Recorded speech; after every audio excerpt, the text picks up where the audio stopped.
Hello Internet, it is me, Dr. Eon, and today is Monday the 3rd of August 2020. We're definitely past the midpoint of the year now. It's all downhill from here.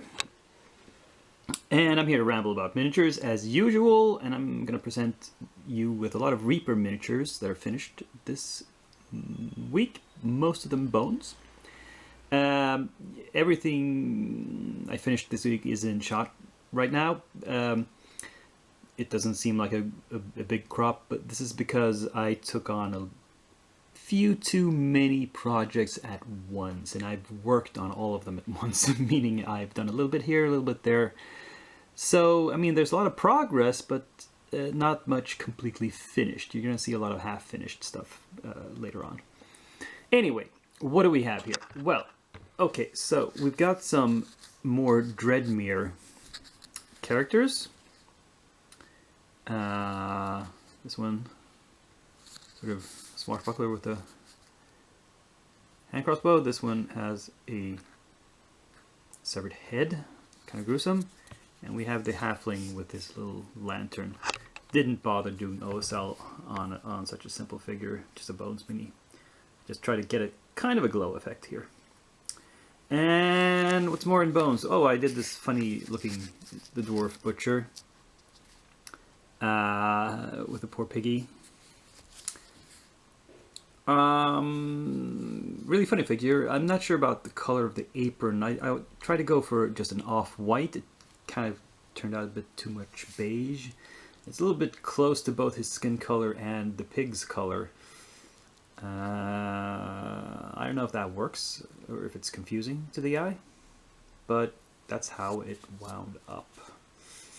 And you know, I don't, with these bones, I don't think too much. I just paint, and when it's done, and then I leave them and move on. We have these couple of plant monsters. Kind of, what was it, darker green this time. I often do a kind of very light green for plants, but you know, it's varied up. And yeah. Then we have the big monsters here. We have the Sphinx, which is a bones model, and the Manticore, which is a metal figure. You can perhaps see the difference in the degree of detail. Not sure if you can, but this is much more defined. The strands of hair in the mane and the wrinkles in the face are very clear, and the musculature. I painted the end of the tail here like the mane, like the fur on other parts of his body, because that's what it looks like. It just looks like it's a hair. I mean, traditionally a manticore is supposed to have spikes on its tail, but they don't really look like spikes. I just didn't think that they should be painted like spikes. He has back spikes instead. So that's him. And the Sphinx, not that detailed, but I went with some bold colors to give her some definition in the face, which was pretty flat actually. And some gold and blue in the jewelry, and the wings are very simple. I decided that maybe she's not that. Sphinx is live in the desert, and so I painted these ruins like maybe this is sandstone or kind of a brownish stone, partly anyway. I thought she's probably camouflaged for desert flight. Yeah. Anyway, that's the completed stuff. The completed pile. Let's move on. So we have a few more bonesiums here. The last characters from the Dreadmere set, these three, are, well, most of them are at least base coated, and some of them have other details completed. The Marrow here has gotten a base coat and a very rough highlight. It's going to get some more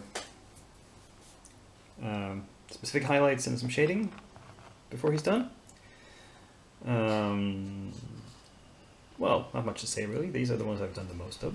And here's some more bones, Dreadmere bones. We have the undead that I showed you last time, and I also prepped a few more. This weird six-legged ragged wolf, the flying brain, which is it should be a what are they called? Grix? There's a D&D monster that looks just like this, except it has a beak as well, instead of tentacles in the front, or maybe in addition to tentacles, I forget which. I could have modeled the beak on there, but it felt too much work. Let's just leave it as it is. And finally, this strange thing. This is a periton. And you'll notice that I've primed the tail separately, which is why it's a different color. I used my brush-on primer for that. And the reason is that the tail, let's see if I can, sits like this. So it's very much in the way of painting other stuff, and painting the inside of the tail would also be really difficult if I'd attached it beforehand. So I've left it off, and I'm going to paint it separately. And then we have those Stonehaven half-orcs and other little critters, which are now primed and have a base coat on the basis. And, well, yeah, that's all I have to say about that.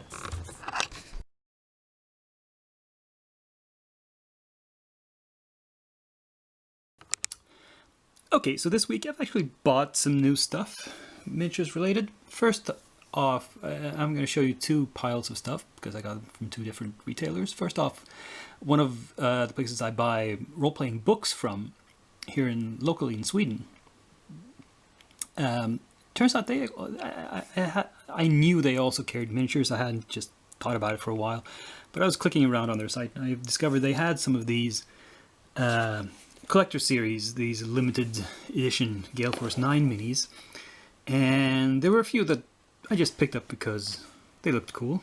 We have this sort of pirate mind flayer.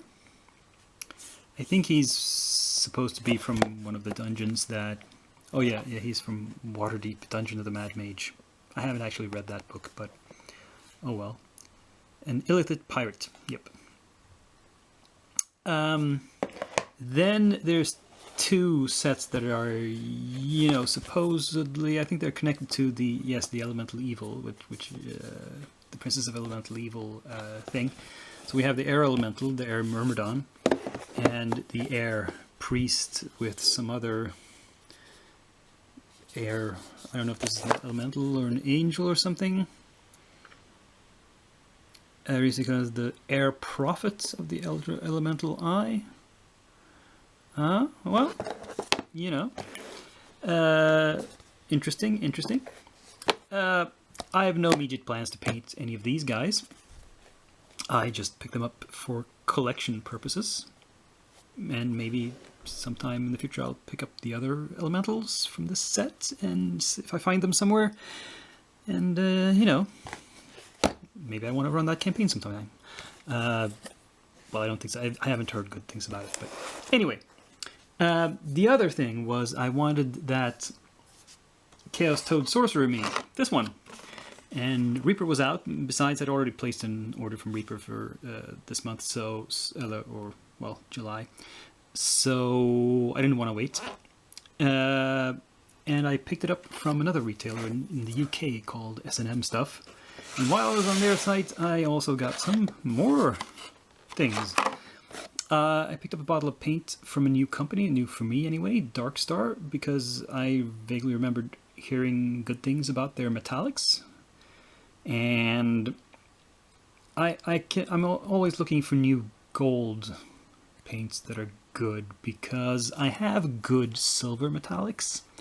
The Vallejo Air and metal colors are perfectly serviceable, but they don't have a good range of like bronze, copper, gold stuff. Very limited. So I'm always on the lookout, and we'll have to try these out. And if you hear, they have some sort of weight in there to mix it up. They're provided with. Yeah, I don't have to add that myself, which is good. I'm not sure what sort of caps they have. It looks like a reasonable nozzle. We'll have to see. Yeah. I got some masking tape from Tamiya. Hopefully this works better. I have some tape I brought in the hardware store locally, which is billed as masking tape, but it does not work as masking tape on miniatures. It does not, whatever glue they have on it, it doesn't stick to either plastic or metal minis. So it doesn't work at all. Hopefully this stuff, which is supposedly specifically made for miniature use or model use, at least, not like model kits, will do better. Another experiment. Also, they had some plastic model kits at S&M, and I thought these were interesting. I bought two of them, which were interesting. The medieval lifeboat, which is like a slightly larger boat than you recall. I painted a small rowboat from Reaper Bones from the latest Kickstarter. This thing seems a little bit larger.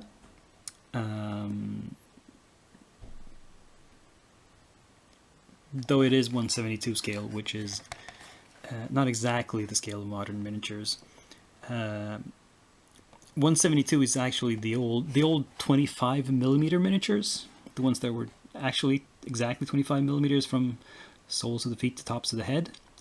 That's 1/72 scale. I think that's why those minis were made the way they were originally, because of modeling standards and tradition. And they've gradually grown over the years, but these kinds of plastic kits, they're still made in the old scales. This one, though, is actually slightly larger. It's 1/56th scale. It's a medieval cottage. And we'll have to see how large it is when it's fully assembled. But you know, most modern 28mm heroic scale miniatures, that actually represents 1/60 scale, which would be right like in between these two scales. So neither of these is a perfect fit. This is going to be slightly large. This is going to be slightly small, but oh well. So thinking about new projects for next week, I think I want to do these two kits actually right away. I'm going to start building these and see how far I get till next week. Just because it's something different, and different is good. Variation is good. I also need to start prepping this guy. I mean, there's almost 2 months until the deadline for this guy, because as I mentioned, he's for a competition. But I think I might need that time to paint him properly. I got to paint him more carefully than the last time I did this miniature. So that's 3 things. What else can I do? Well, we can't let a week go by without some Reaper Bones. So these 3 models are now the last remaining unpainted stuff from the Dreadmere expansion box from the Bones 4 Kickstarter. We have this huge fish, which is supposed to be resting on this piece, so it's sort of standing like this. I'm going to have to put it on some sort of base. And we have a frogman and a alligator man. They have integral bases, but yeah, I think they're not steady enough. I'm going to have to fix that. But almost ready to close the book on that. I'll prep these. And when casting about for other projects, I dug around in old boxes and I found these. Now, you've seen me paint some Dark Sword minis before, and most of them came from a Kickstarter I backed. This is called the Stephanie Law Kickstarter, which means that it's models sculpted after the illustrations or paintings of an artist named Stephanie Laws. Or Stephanie Law, sorry. And this is all that's left of that Kickstarter. I've painted everything else that came with it. So there's like 2, 5, 8, 10, like 12 models here. I'm going to paint a few of them. The ones I'm not going to paint are the Muses. See, there's 6 of them. Like, for example, I think all 3 in this pack are part of a series, sub-series, trying to illustrate the 9 Muses of antiquity, of old Greece. There were only 6 of the sculpts finished for the Kickstarter. The remaining 3 were done later. You can buy them now from Dark Sword. I have not bought them yet, but I'm thinking I probably will at some point buy the last 3, and so I'll save the 6 Muses that are among these until then, until I can get the complete set of 9 and paint it all 9 as one project. So what I'll do is I'll pick out the other 6 out of these and prep them for next week. And yeah, so that's 6 plus 3, 9, plus the 2 plastic kits, and starting up the Chaos Toad as well. So that should be enough to hold me. That should be enough work, I hope. Yeah, anyway, that was a lot of talk. Long episode. Glad you stayed with me until now. If you did, please click like. Subscribe if you haven't done so. Comment whatever you thought was most interesting. And see you in a week again. Be back here next Monday. Same channel, same me. But for now, Dakian is signing off.